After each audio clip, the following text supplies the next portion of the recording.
Hi, it's Ray Fuentes with Interview with a Rockstar. I'm your host today, and with us is Douglas Wolfe. Hey, Douglas, how you doing? Good. Hey, Ray. Good to see you. Good morning. Good morning. So Douglas and I, of course, met at a networking event, and one of the things that I am super interested in is that you're a musician. hmm Tell us about your musical history. Well, I've been playing in bands since I was like 15 years old. Ah, Went to music school. That was where I went to college. I went to a music school in Philadelphia. oh, Uh, really? yeah. Played in a zillion bands. They told me there wasn't any money in it, and I should have listened.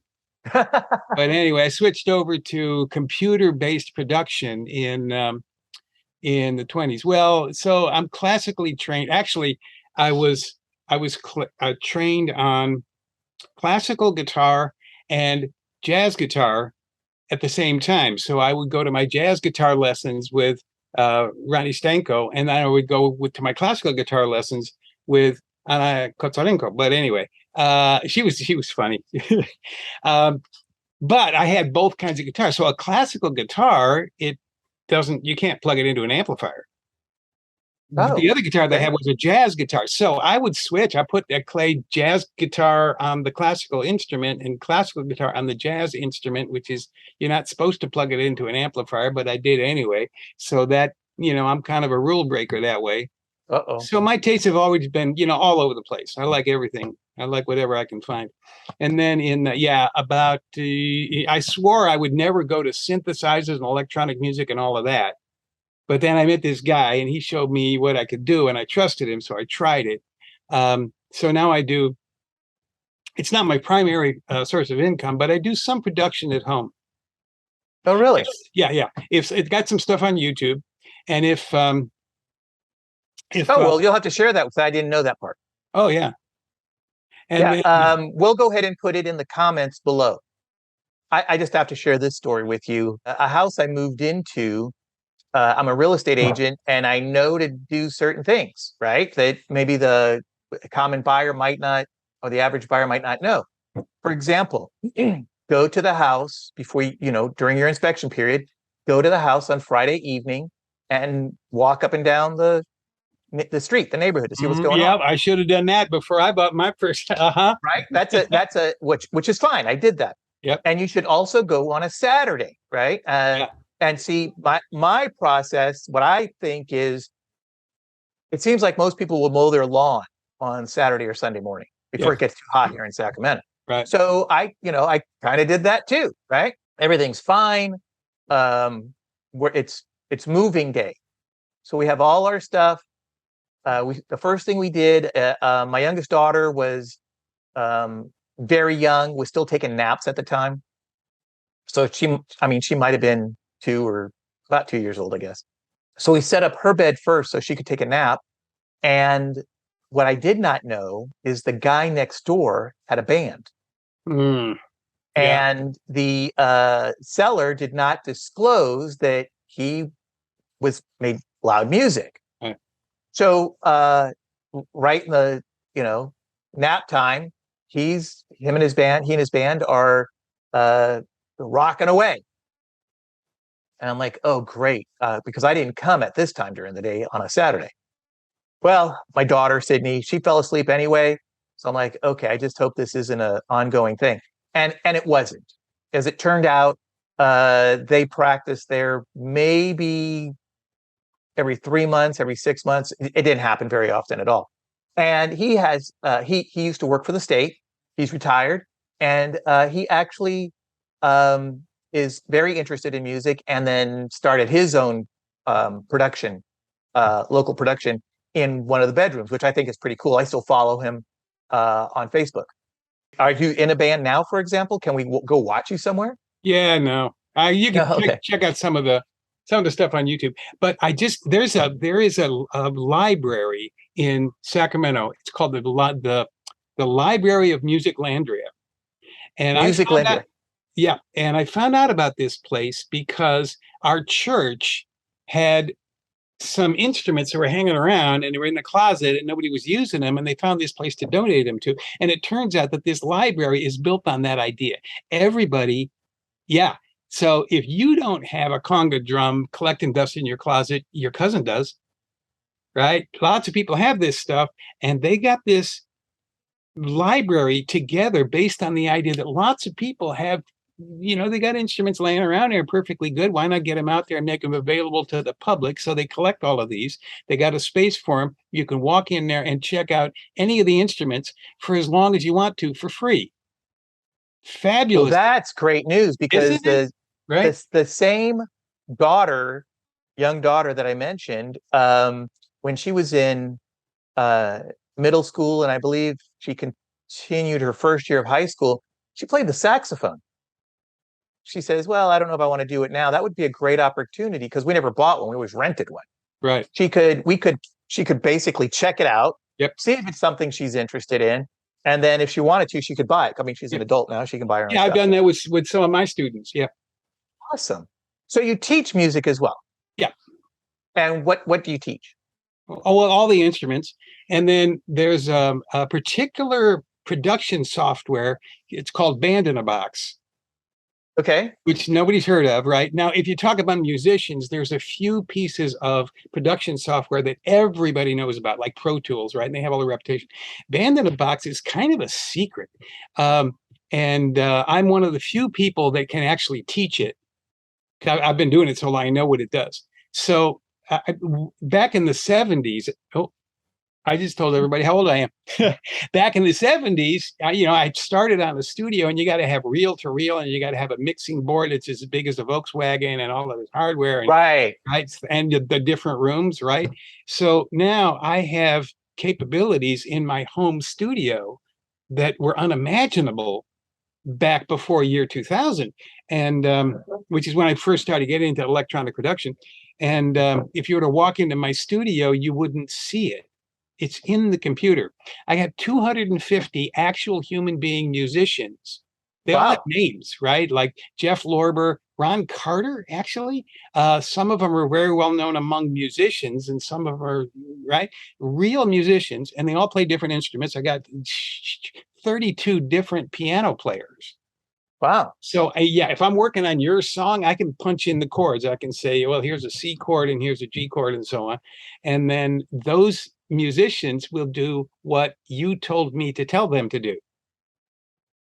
Oh, okay. Right. And if you don't like the way Miles Black is voicing the chords on your song, well, that's okay. Let's try Jeff Lorber. Let's see if that's any better.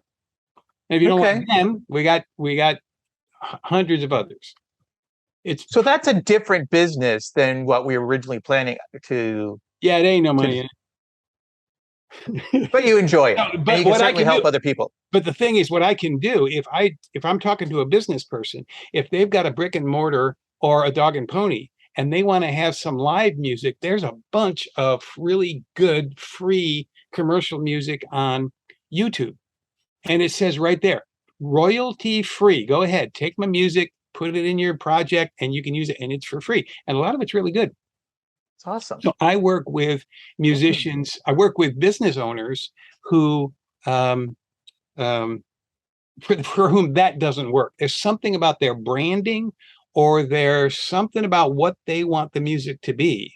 If they're not able to make any of those prepared soundtracks work, then we can get together, and I can, whatever it is that's in your head, we can work it out. I can sit at the piano and tinkle it out and get it on there. And then I go and talk to my guys and say, well, I think I want to have Miles Black on piano, and I think I'm going to have Andy Kaufman on. It's different than Andy Kaufman, Andy Kaufman on bass, and so on. And the thing, because it's all self-contained, it's all part of the program. If you need your music by 8 o'clock tomorrow morning, the only person who has to stay up all night is me. Very, very interesting. So I was actually, when I was 14, I found out about Indian music and Ravi Shankar about 3 months before the Beatles did.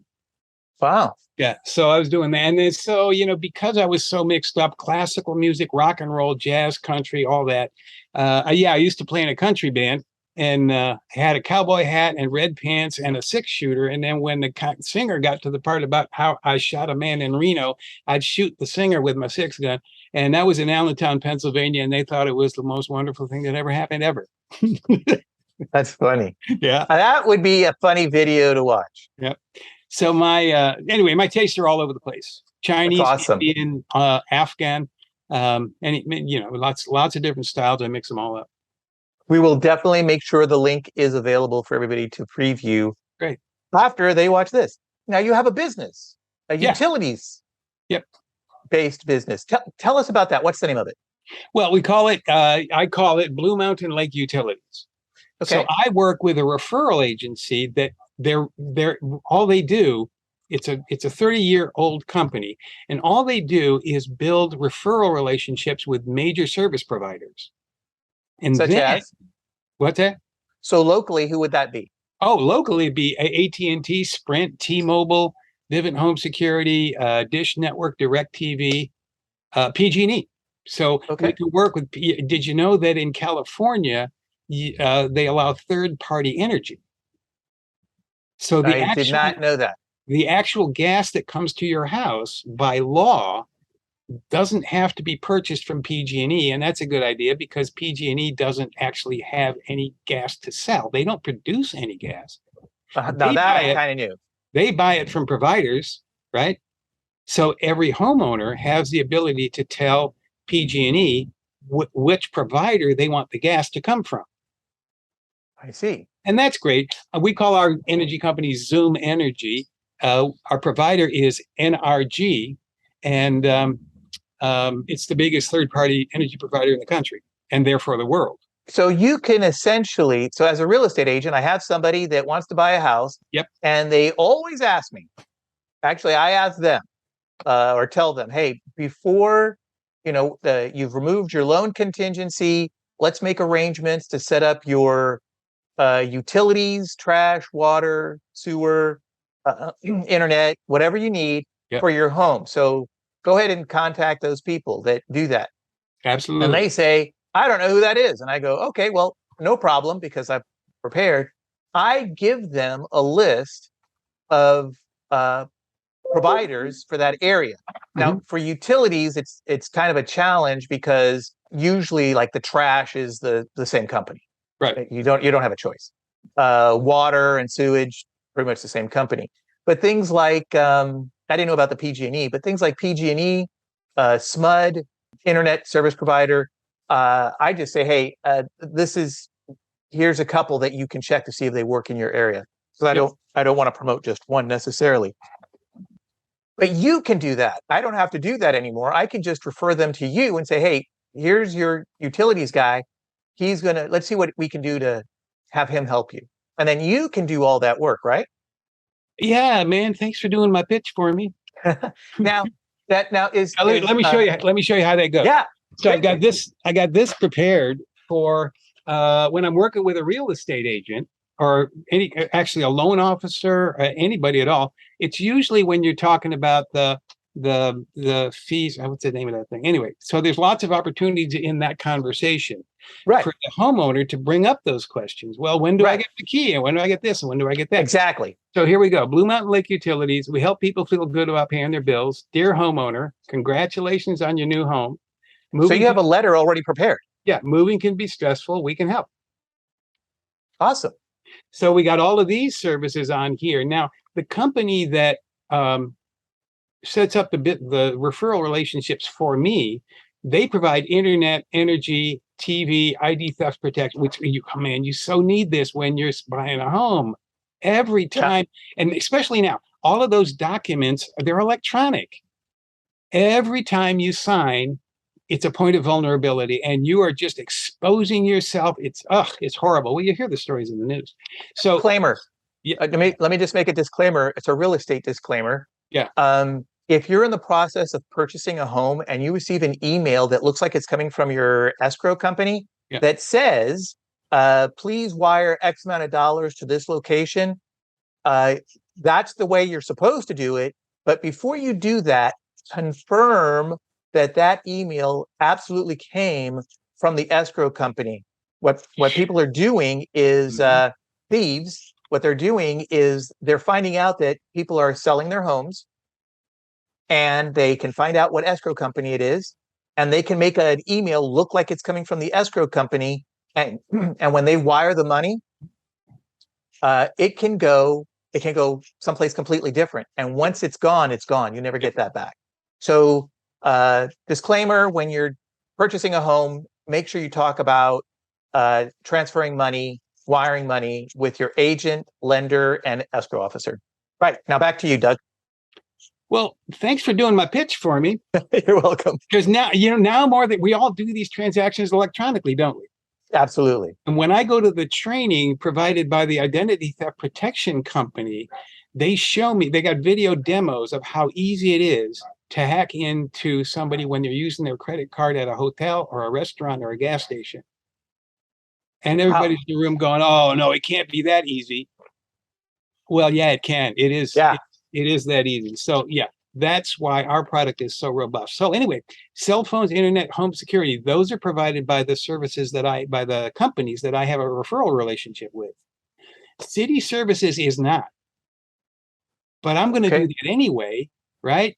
You give me the address, I'll go to Redfin and find out what entity, is it the city or the county, or who's doing sewer and light and all of that. I'll do that homework and get that taken care of. So this becomes a complete concierge service for the customer. That's awesome. Right? And as you said, it makes the move easier and more fun for the customer and less stressful for you. Yeah. So that's only half of it. That's only half of it. What's the other half? Well, I guess this could be co-branded, by the way. If you want to put your picture down here, we could do that. So a realtor can do that, or a lender, or myself, or awesome. Yeah. Okay. So we could do that. So that's part of the story. My job is to make the movers experience, the new homeowners experience smoother and less stressful. And it's particularly important if they're moving from renting to owning for the first time. So congratulations there. Thank you very much. You're going to love your new home. There's another part of my job, though. Tell me. Tell us. The realtors that I work with are not the ones who think, well, there's this funnel and you got a bunch of leads on the top, and then you narrow it down and you work them and you work them and you work them, and then a sales comes out the bottom, and that's the end of the story. The real estate people that see the value in what I do are the ones that have the vision to understand that the relationship with the buyer continues when the sale is complete. That is correct. So in that sense, another part of my job, and maybe it's a more important part of my job, is to make the real estate agent look good. So if I brought into the conversation, we can use all the help we can get. Yeah, well, sure. This is not trivial. No, it's not. At the beginning of the conversation, when you first start talking, there's an element in the home buyer's mind about whether or not they've made the right decision.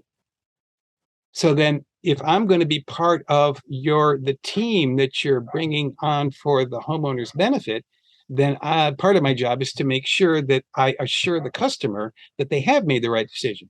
Right.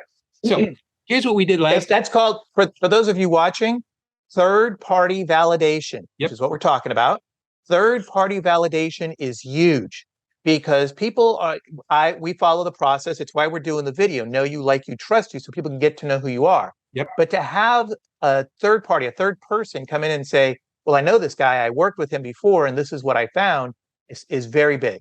So, and actually, I think this is where you're going, right? With the 4 squares?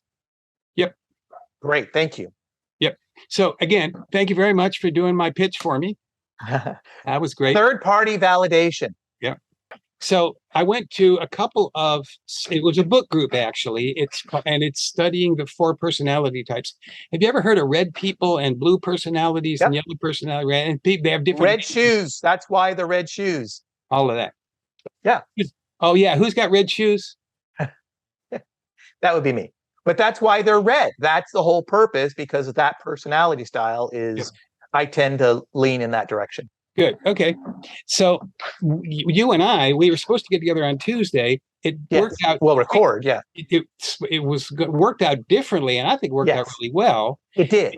Because in order for us to work together, Ray, you and I, in the future, if we're going to have a referral relationship, I have to show you that I know what I'm doing as far as utilities for your customers go, but I also have to show you that you can count on me in helping the customer to get to what you just said, know, like, and trust. Correct. So I got this piece of paper. I divided it into 4 colors. Can you see the colors? There's red and blue and green and yellow. Yeah.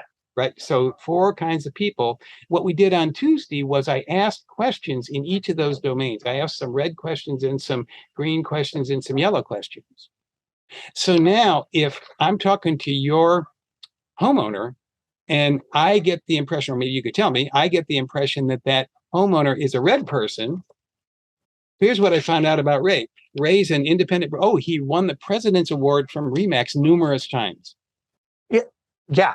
Right. Now, wait, hold on. But what I really found out, I want to go back and talk about you, though. Yeah, but wait, what I really found out about Ray was he says he's a red person. What I really found out was him as a helping, nurturing kind of a person. Right. He says problem clients are drawn to him. His experience and his wisdom and his effort and his effectiveness is in solving those problems. Like people can't get a short sale or a difficult sale, divorces and probate, stuff like that. And he's an educator. He's worked with the Sacramento Board of Realtors in their internship program, right? The Sacramento Association of Realtors, yeah. Yep. So I gathered this information in all of these 4 areas from Ray. So now when I'm talking to his customer, I'm going to have this piece of paper out and I can address that customer on their level to assure them that they made the right decision. Okay.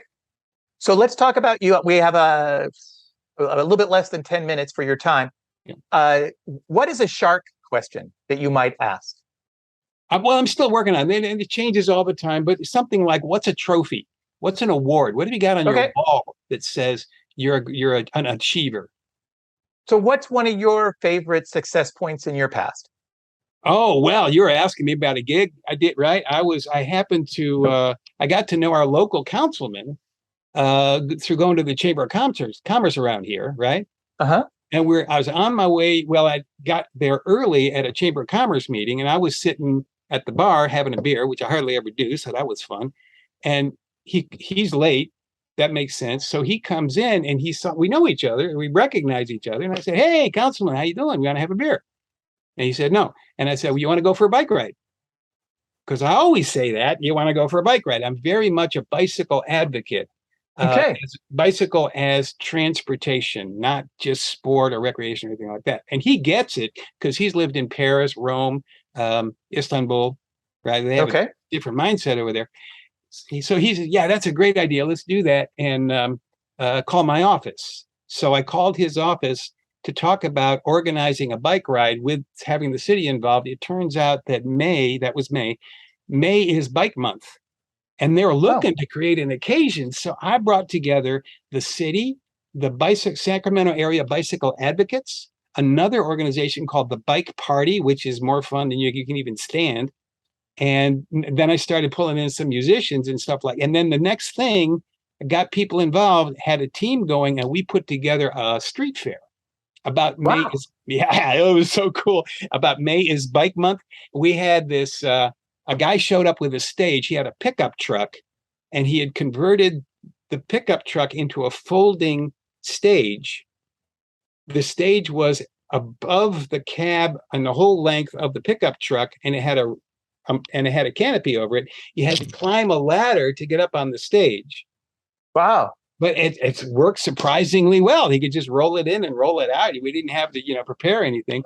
And I had just met a fiddle player, which we just clicked it right. So I was playing banjo and fiddle, and then we got we got a party band there, like a bar band, rock and roll party stuff. It's great. It was fabulous. So that's awesome. And where was that? Was that in Sacramento? Oh yeah. In the city? Yep, not far from Arden Mall. Terrific. One of the other squares was an urchin. What's an urchin question? Oh, an urchin question is somebody who they're paying attention to the numbers. They're going to keep score, right? They want to say, okay, well, now wait a minute. The last guy I talked to was talking about 5.5%. So let's talk about your 6. That's tough. How do you feel about the analytical side of a business decision, making a business decision? How do you do that? How do you go through the analytical aspect of that? I'm very analytical in some ways. I'm an amateur scientist. That's interesting. Yeah, it is. It's fascinating. You ever go to a national park or a campground, and at night they have people that bring telescopes and you can see the moon? Oh, yeah.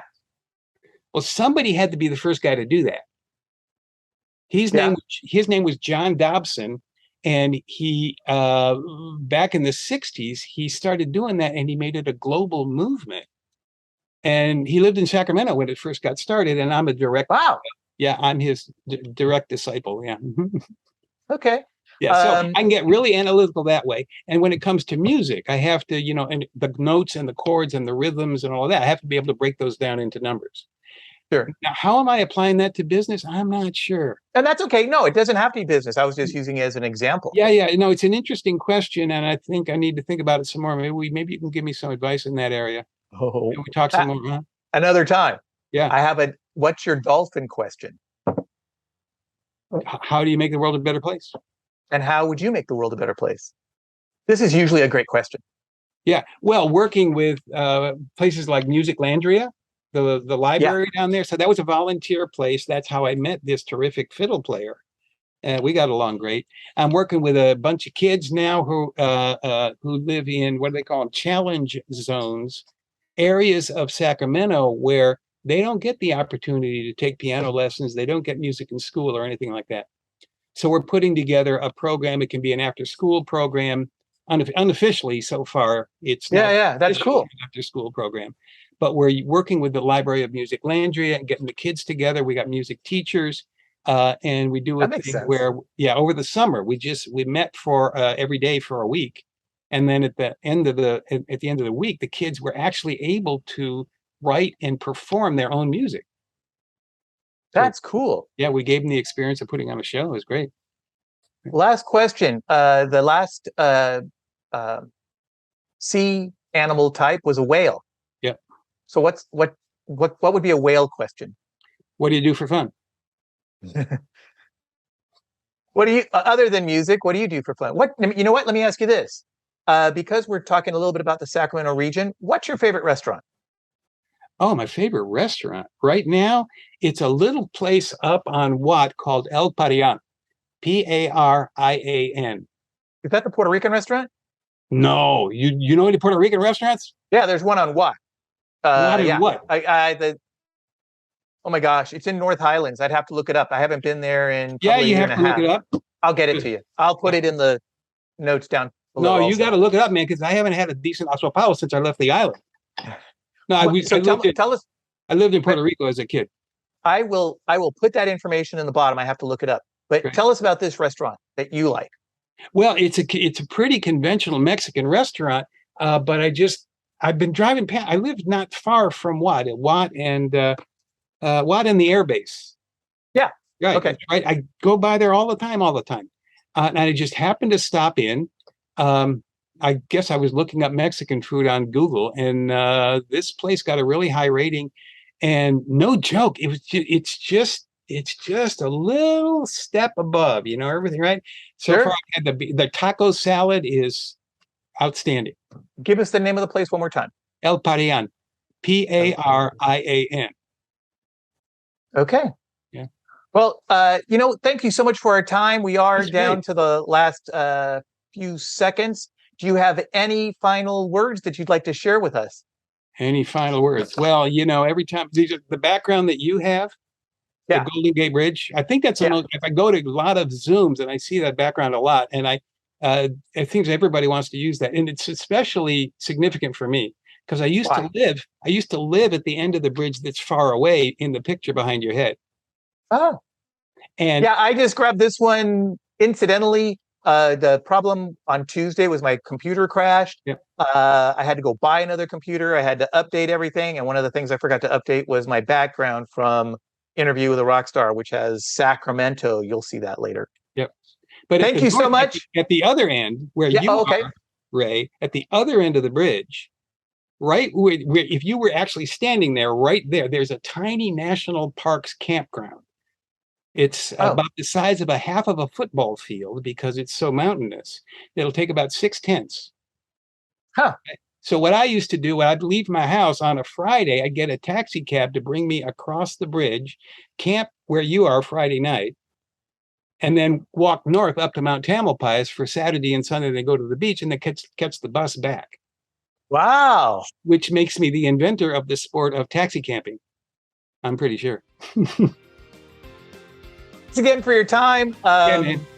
We'll talk to you again later. Yeah, thanks, Doug. Because I need to know about that statistical stuff. I really do want to have I will get back to you on that. Out of sight. Thanks again, everybody. Hey. We'll see you later. Broker Ray out. If you'd like to be a guest on Interview with a Rockstar, send an email to ray@rayfuentes.com. It's free.